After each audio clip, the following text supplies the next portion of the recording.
Hello and welcome, brothers and sisters of the multiverse. Today I wanna share my near-death experience because many of the things I'm talking about are more or less intrinsically tied to that. And I can't explain many things and where I'm coming from with them, with a certain worldview, without telling you that. So this one is personal. I try to avoid that, but I guess it's inevitable for many reasons. If you follow me. So I had this incident. I won't go into details about that. When I was 19 years old, where I left this body. And I wasn't in the room, I wasn't in the neighborhood, I wasn't floating above me and looking at myself and all of that, no. I wasn't even in the freaking orbit, I was above the orbit. Right away. And it's true what they say, you have like a 360 by 360 by 360 vision. I know exactly how far away from the earth I was, even though I wasn't facing it. It was kinda, let's say, double the visual size of the moon, that distance. It was just a quick stop. And then some kind of torus-like warp field formed and just, I was flying warp to 100 or so. But I felt lighter than feather, just weightless. There was no friction and the speed was freaking incredible. It was this torus was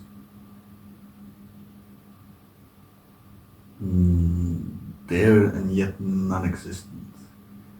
There wasn't any walls, and it was transparent, and I only saw here and there was like spiral fog in the edge of it. I saw the whole universe. I saw whole galaxies fly by like nothing. And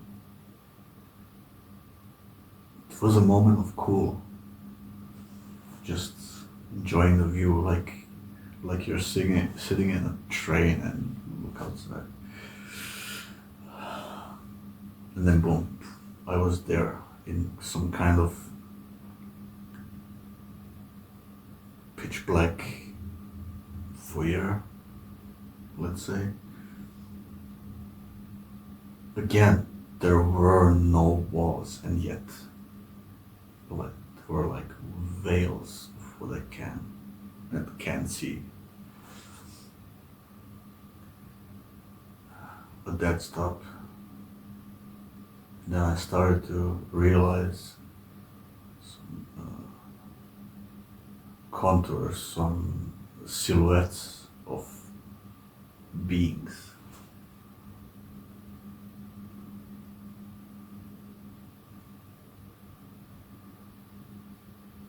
They were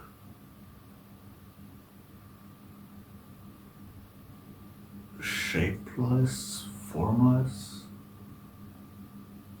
but they have had actual presence. You felt only that.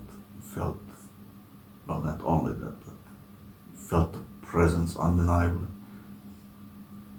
And like another whale in my, it wasn't brain, mind,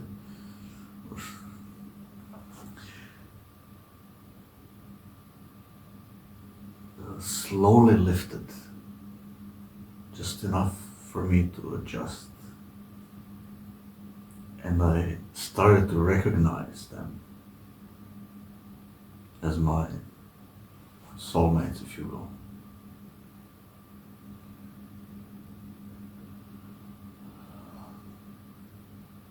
And they were smiling, happy to see me. But they knew something that I still didn't. And I started to feel like, oh yes, it's actually where I belong. Beyond this whale behind them. But I wasn't let in. I wasn't even asked.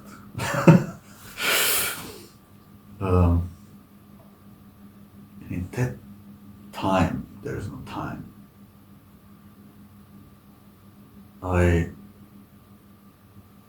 All the knowledge of the real truth behind all of this illusions here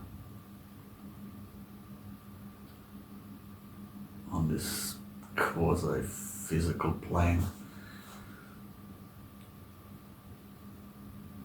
dropped,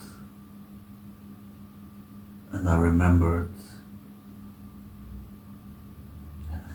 It's really hard to explain the knowledge of all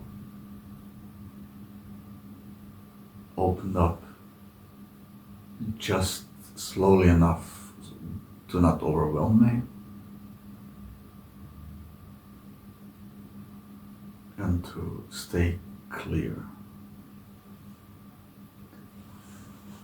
In short,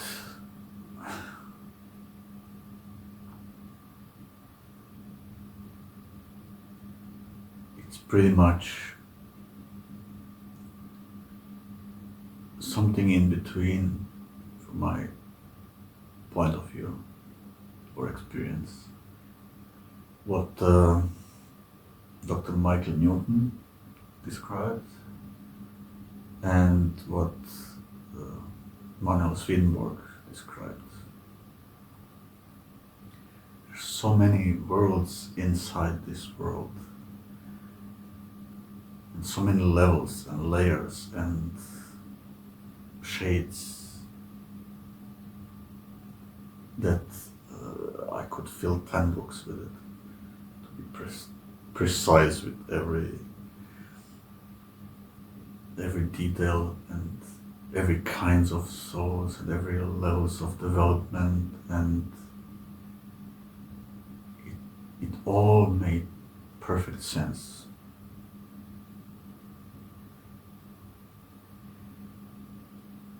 Because the value system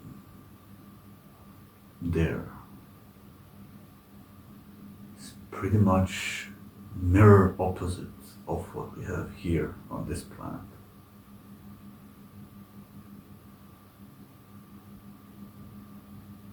Just the opposite.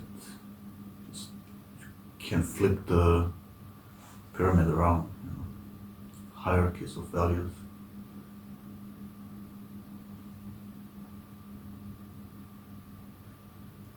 Before that, okay, I finished the story. I remember so much I can't get into details, it's too much. And it would be, if I even remembered half of it, would be too much to put me back in my brain. Puny little anthropoid brain. One of the soulmates approached me, smiled, grinned. I felt that he was fond of me, and he did it with love, but also with kind of, how do you say, Schadenfreude.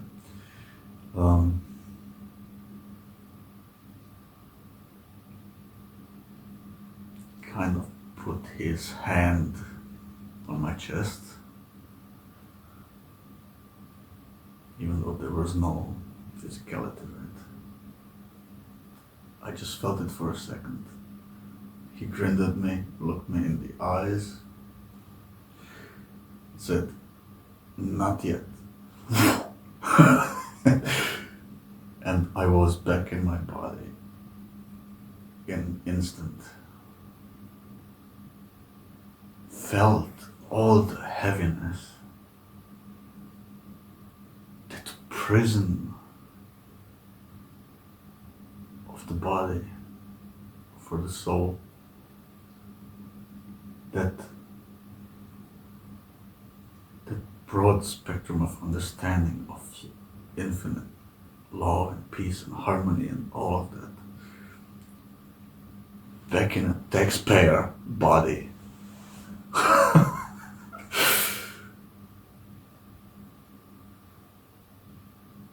I stretched my arms and screamed, "No."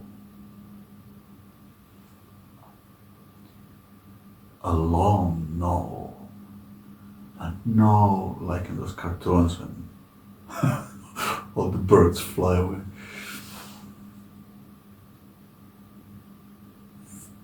No. I didn't want. It was brutal. It was brutal. It was soul crushing.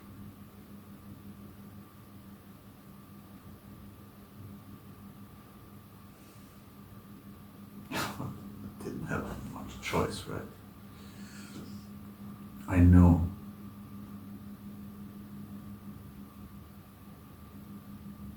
the last little telepathic thought he planted in is just that you still have things to do here. And I know he was right. And that's the toughest shackle, let's say.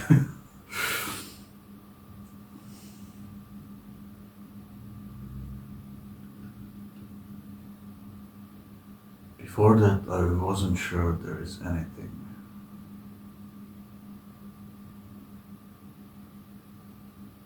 more to that stories of all the theologies and spiritual texts and all the Upanishads and what have you. But after that, now I had good 26 years to study for myself everything from quantum physics and string theories and theologies and biology and chemistry and anything that could explain what I experienced. And to be honest, I believe that because it felt more real than anything here. those say that take DMT or whatnot, it felt more real. It's like this is the dream.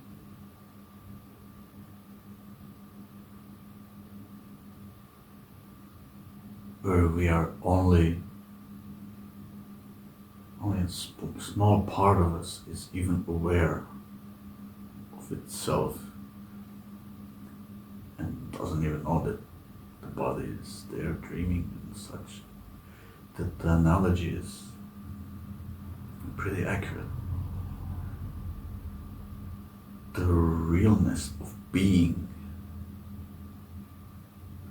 there is not tenfold, not 20-fold. I don't know. It's just indescribable.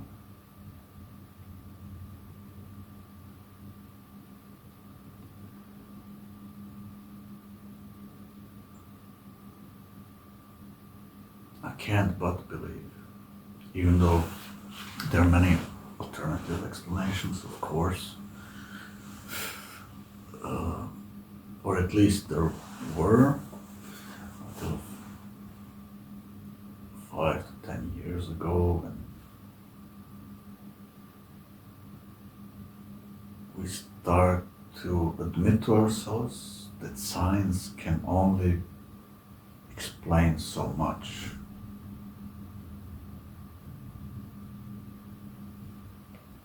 And some of that stuff is even contradicting the to us known laws of physics and such.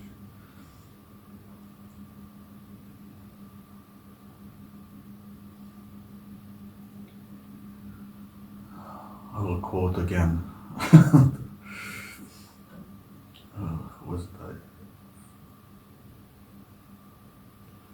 forgot the name again. This famous quote, the reality is only stranger than we suppose, it's stranger than we can suppose. It's just too much. That's why I greet you with multiverse. Because there are creatures everywhere, or souls, or even others, the soulless ones, and parasites, all of that.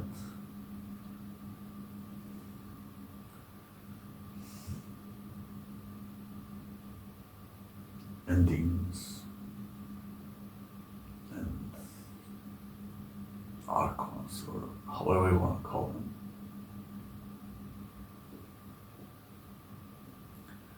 And those who disguise themselves as something else, and it's just too much.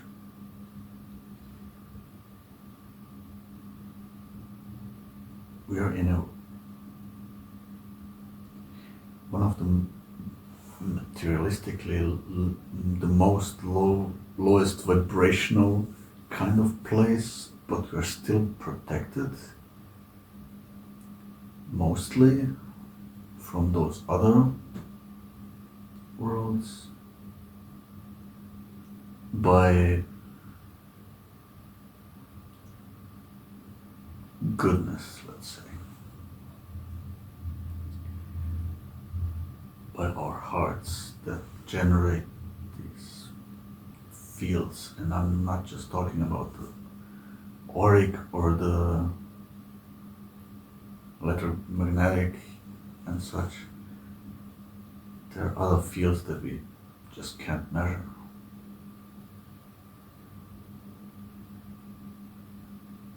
But they pretty well work if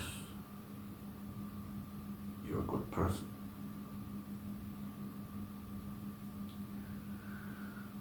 What does this mean ultimately?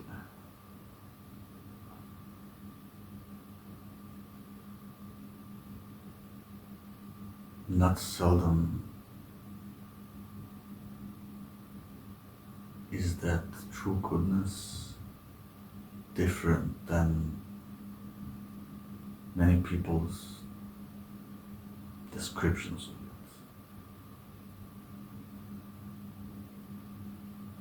it. Depends on mindsets and worldviews and value systems and all of that. But those value systems, right?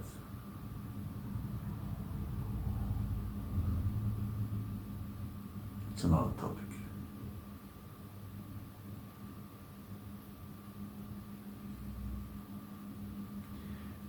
The responsibility is real.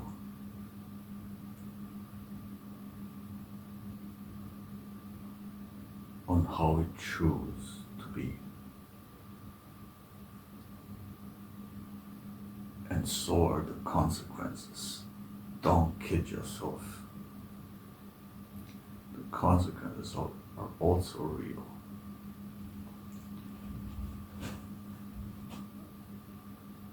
And I'm telling that mostly to those who fall into the psychological traps of ego inflation and or those things that sound reasonable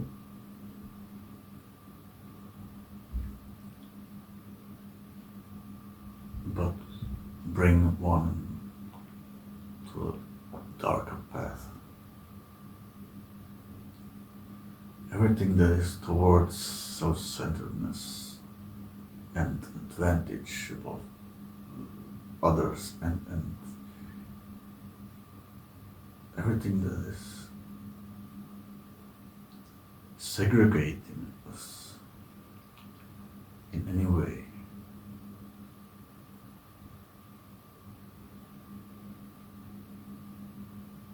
is already a sin, if you want to call it that.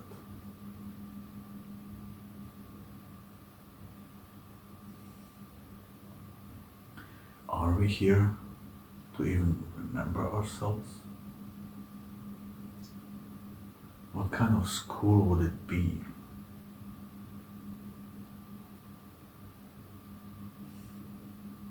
I mean, take the example of an avatar in a game.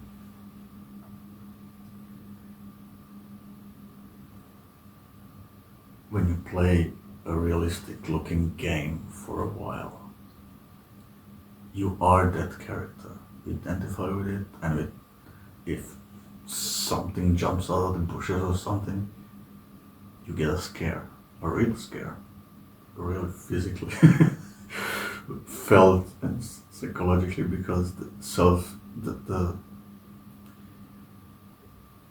brain doesn't distinguish it from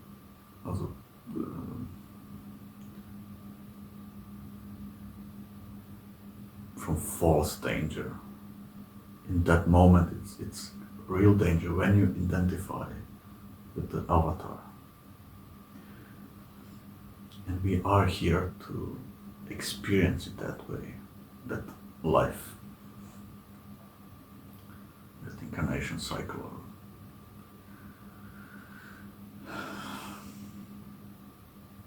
So basically, seeking enlightenment and such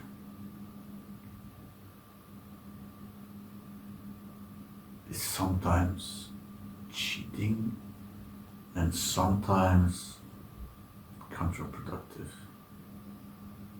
because we shouldn't be aware of ourselves. And that's the tricky part. But we should act as if. How do we bring that kind of knowledge to people who didn't experience that oneness, the peace and harmony and love and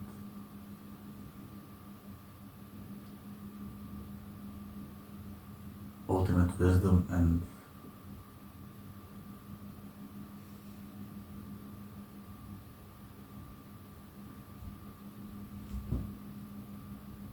that higher order, if you want to call it that, of things, of all, in all the multiverses.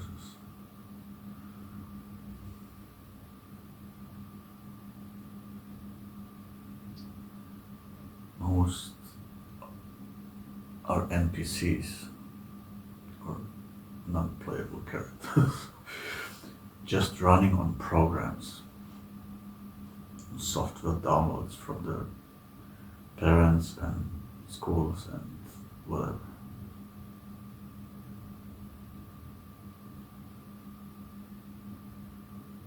But because they aren't even aware of how easy they have it, how easy the rules on that plane of awareness is. They can't appreciate it. So there is no ignorance is bliss.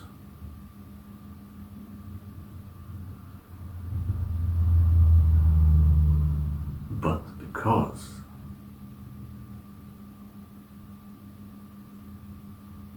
they aren't aware, they don't bear the responsibility.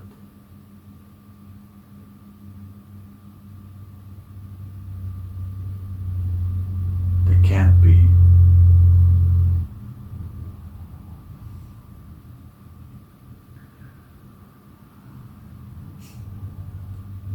Or they wouldn't be punished for the same deed as someone who is aware how false it actually is, how wrong on that higher planes.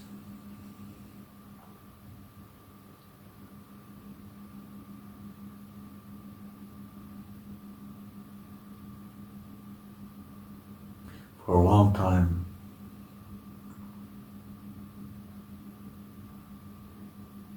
I wrestled with the notion that it is also a gift. It just felt like a curse. They can do this 5 times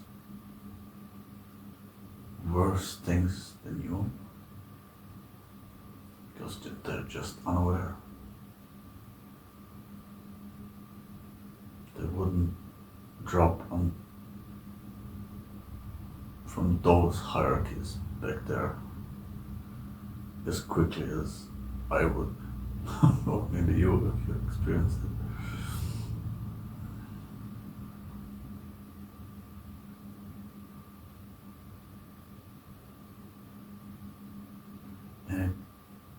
And it feels like a different species, even though from the outside and even under X-rays or whatever, you look the same species, or DNA tests or whatever, but these are just vessels.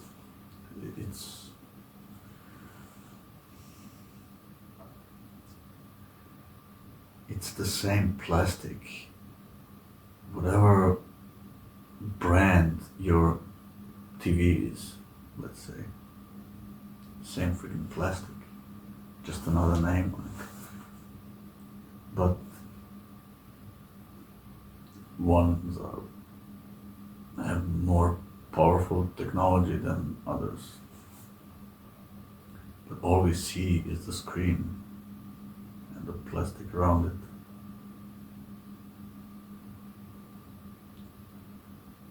And the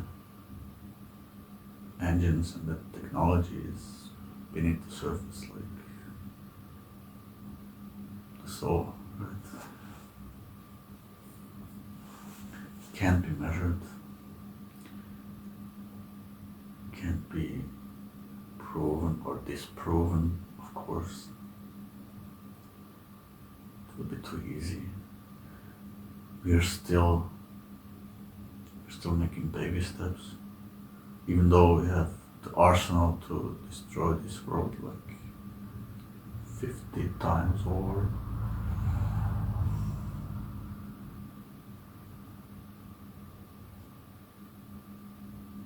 But because we're babies in our development, just because we can, we do. Without the question if we should. Power games is so much short-term thinking that it's not even laughable.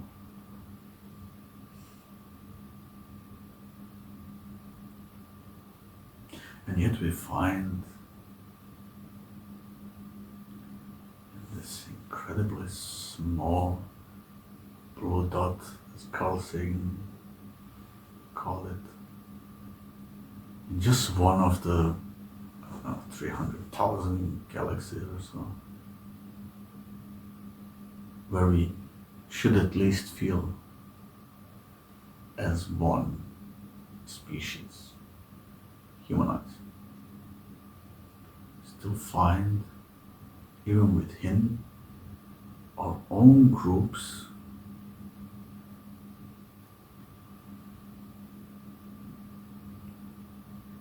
we can be the same ethnicity, have the same religion, have the same monetary status, have the same social status, have the same, I don't know, everything. We can have 99%, we can be the same, but we still find that 1% to hang on to. Oh my God, you think different about that? Let's fight.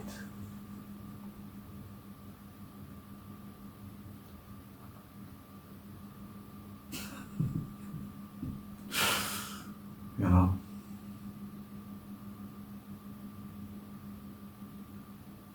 It's mind-boggling. You know, in a way, I think laughter is the best thing you can do.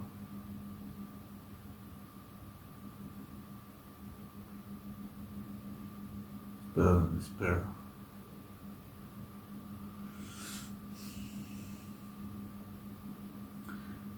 But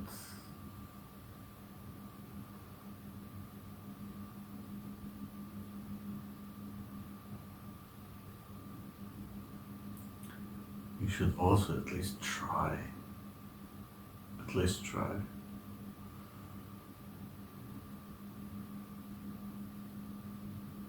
Sometimes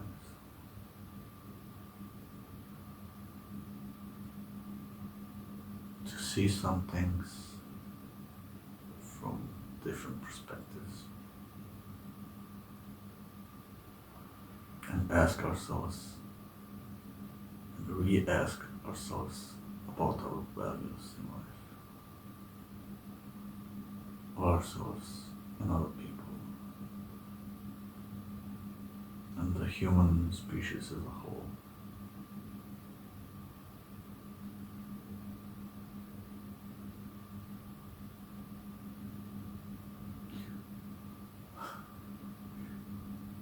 Becoming a second-tier thinker, as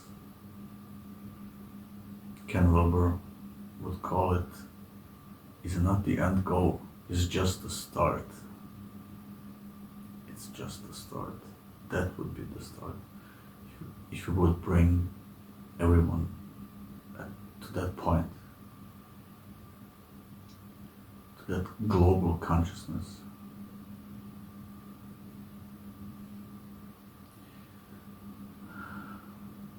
If you're familiar with the noosphere, Teilhard de Chardin, that guy online stuff, it just makes sense, right? And that second tier global consciousness, the unity, the consciousness of the unity of us as a species on this planet, together with it, not much separating us and the animals and the plants and the earth and the waters and even the stones.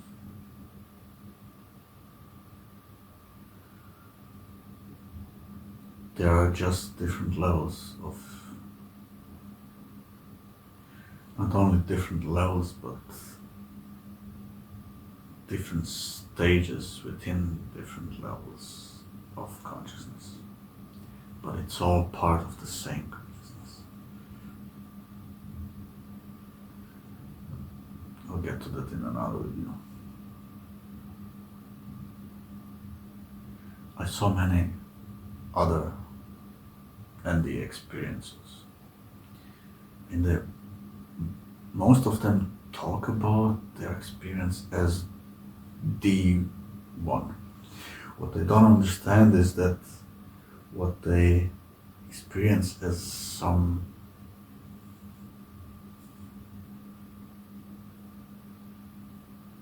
or what they saw as some religious figure, it is just the form they take to make it easier for them.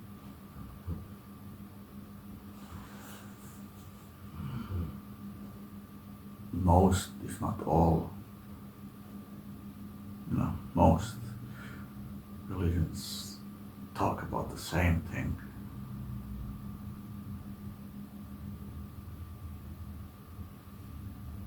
It's just culturally differently infused, and also through language and the connotations of single words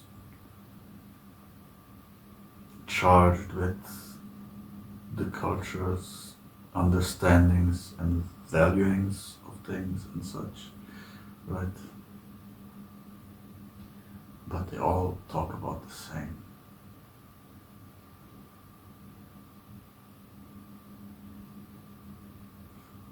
Plus they interpret things also, certain things also, culturally and historically,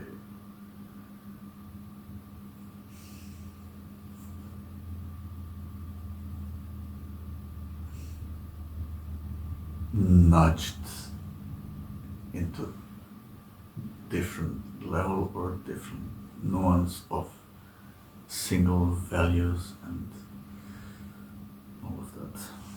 You could make a pretty complex map of that. But just the understanding that there is no distinction. Otherwise we would have 500 billion gods. That one didn't only make our galaxy, he made all of them. More than 300,000 or so.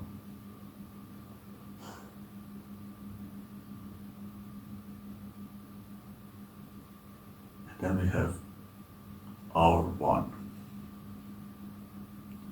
Then we are one of how many? Hundreds of thousands of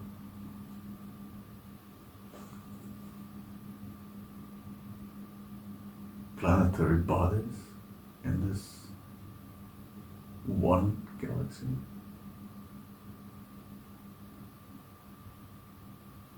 And then we focus on that one little blue dot, and we, not even to say that this one God that created everything created that. No, we zoom even further in and say they created this ethnicity of people, or this ethnicity, or that nationality, or give me a break.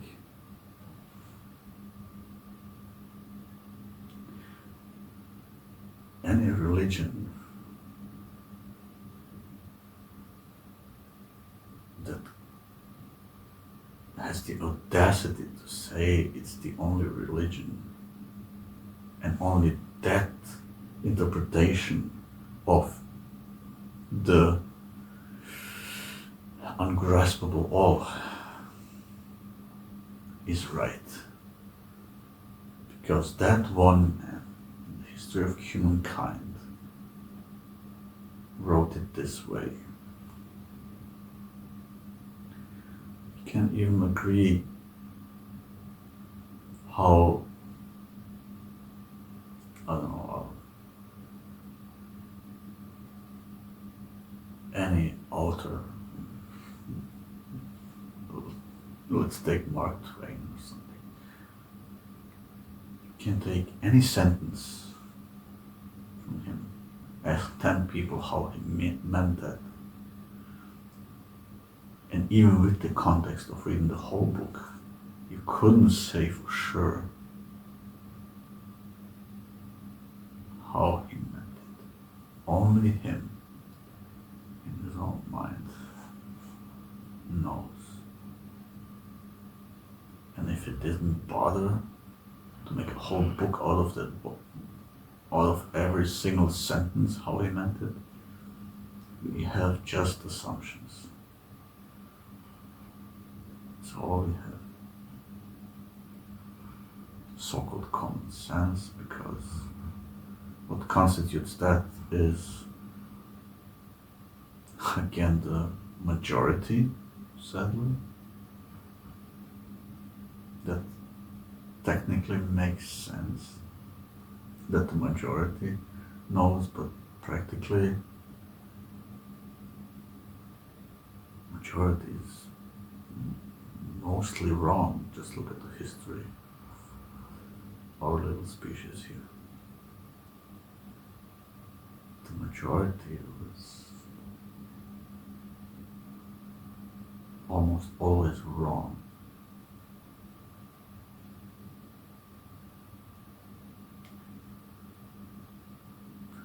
But to say, no, this person, this one humanoid who wrote a few words on papyrus,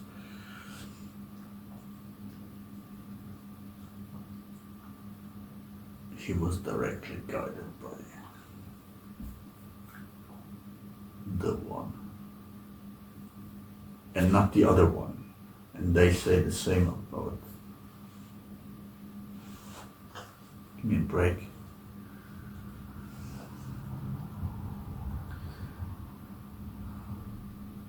So how do we even begin to talk about morals and ethics?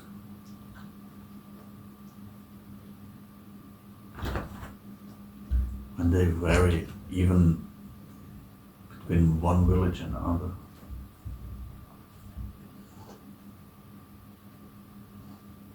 But why do they vary so much? And nowadays more than ever. Because everyone has in their little devices access to the rest of the world and their ideas.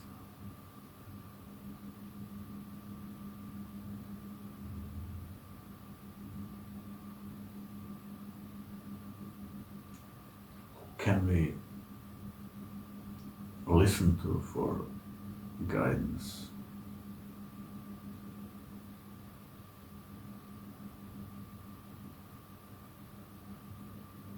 How do we evaluate that critically? How do we make any empirical studies on that even. How do we measure? It's the old reductionistic, materialistic system, right? Measure. If you can't measure it, measure love, or the smell of a rose, or the taste of chicken wings, or something. Measure it. Prove to me that my taste of chicken wings is the same taste of your chicken wings in your mind, in your brain receptors. Where is that smell? In the neurons firing in your brain.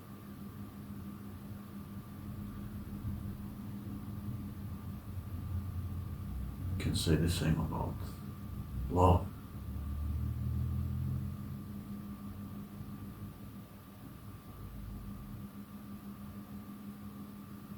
Measure it, try, good luck.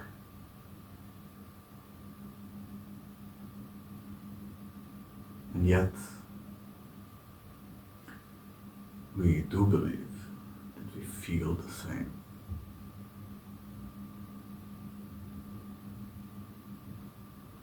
We do believe we taste and smell the same.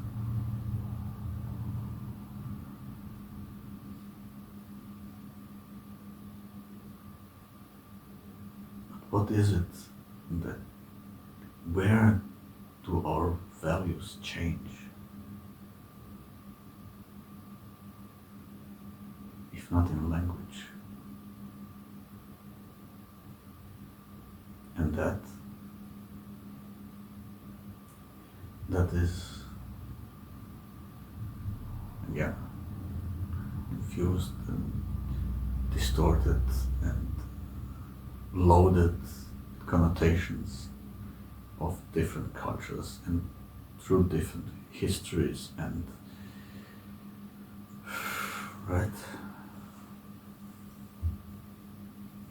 How can we find common ground?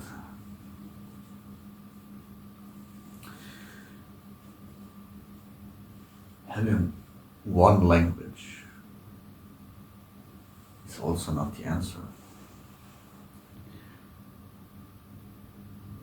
Because one language describes one thing better than the other, and the other describes another thing better than this one.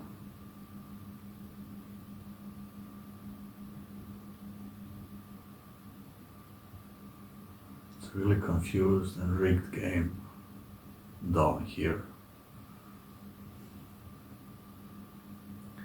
And with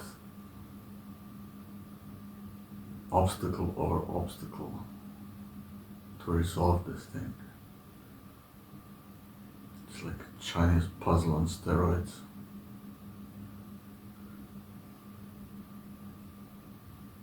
Every single topic. But we can start to at least see this planet and this nature and animals and other people and every living being here as common heritage.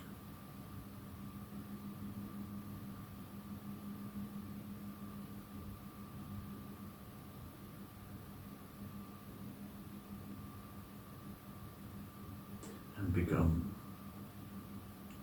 good shepherds, if you wanna call it that way, of everything. There is no my land. It was there millions of years before you and will be millions of years after you. So how is it yours? How is anything yours? Just temporary stewards here.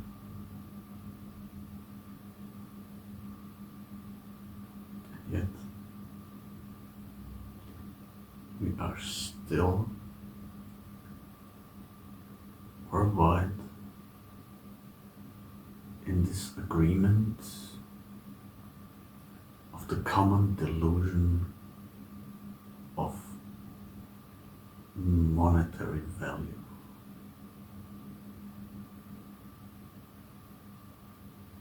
In form of money. Right? It's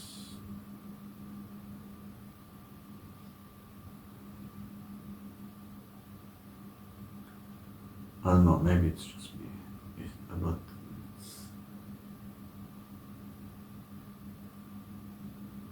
it will never be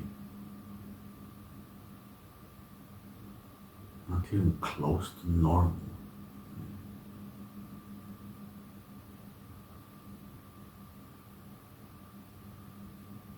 There is so much pain caused by that. So much loss, so much even direct starvation to death.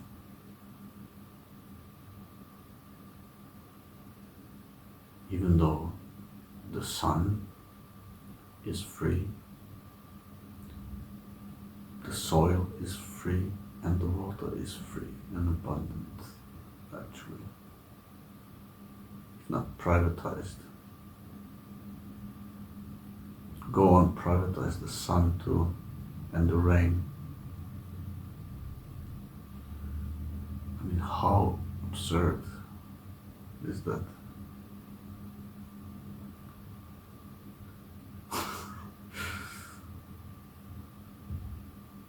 Privatizing springs and selling water to people. Just because someone got there and said mine.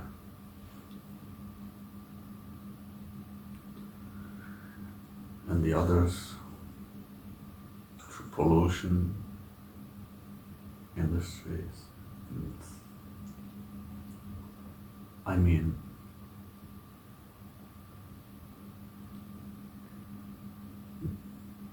nature itself, this planet itself,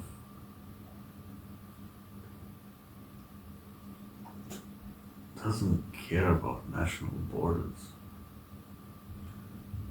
imaginary lines we draw here.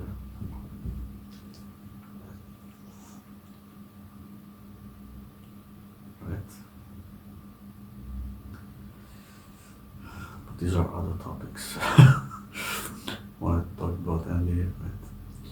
I'm just saying there are other ways to look at things. And since that experience, I cannot see it differently. I mean, I can understand where they're coming from, but there is not much to understand, it's just blindness. Nah, it shouldn't be so hard on them, it's just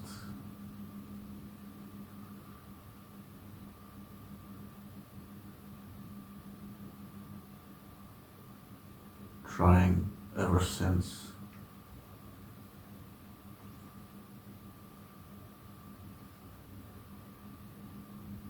to show them that in every possible way, with white gloves, and over long periods of time even. It just doesn't work. They make a step forward and 2 steps back. Because they get scared. Mostly.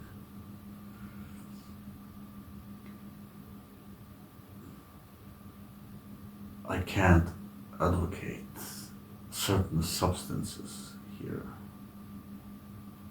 which would, if prescribed to everyone.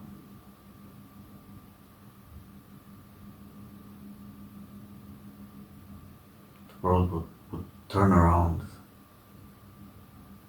overnight through ego dissolution. But those who know what I'm talking about.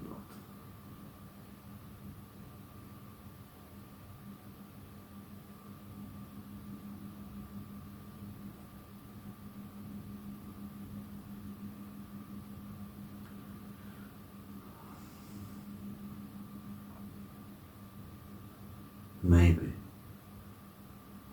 just maybe,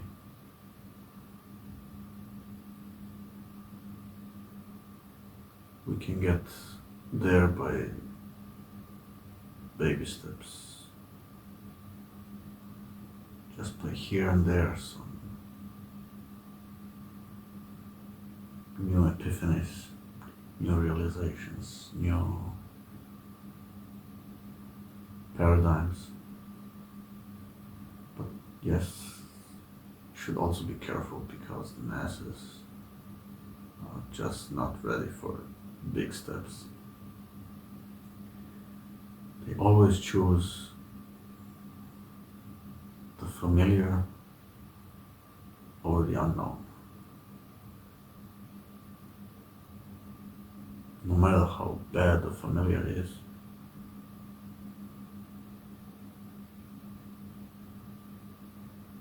how degrading, how dehumanizing, how oppressive.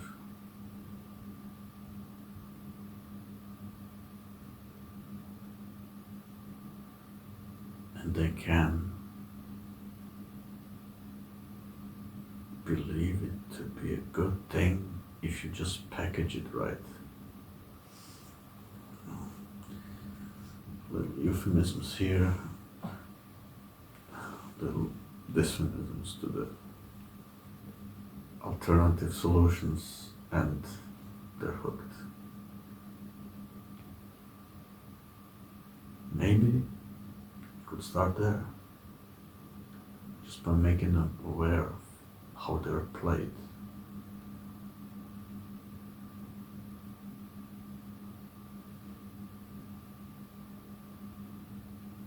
You can start on many fronts, but we have to be careful, right?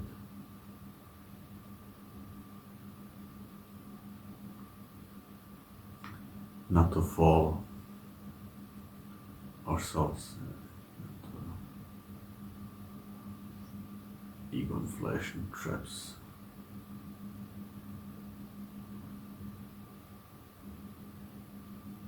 And approach them with understanding and kindness.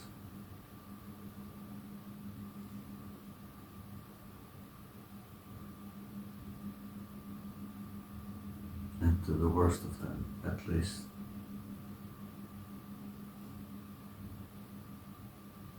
understanding why and where they're trapped on their journeys. Which level of awareness.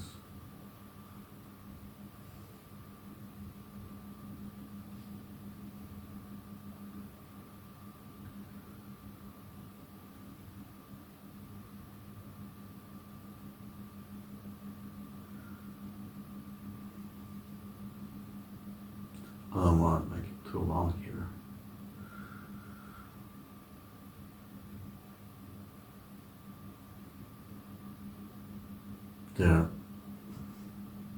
There are just too many NDE experiences who will tell you the truth from their little perspective.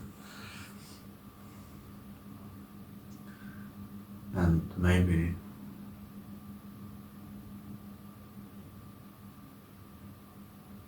this helps you to see that also as critically as everything else. And read between the lines and translate it into your own reality. not to fall into anyone's,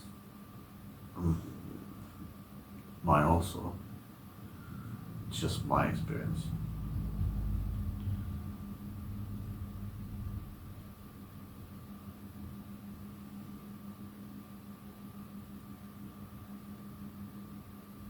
All I would ask you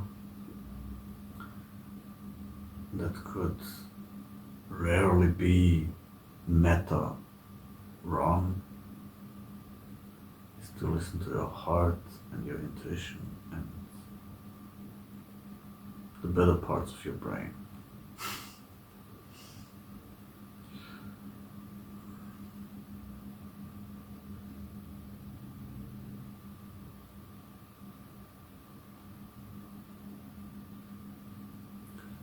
That's it from me today.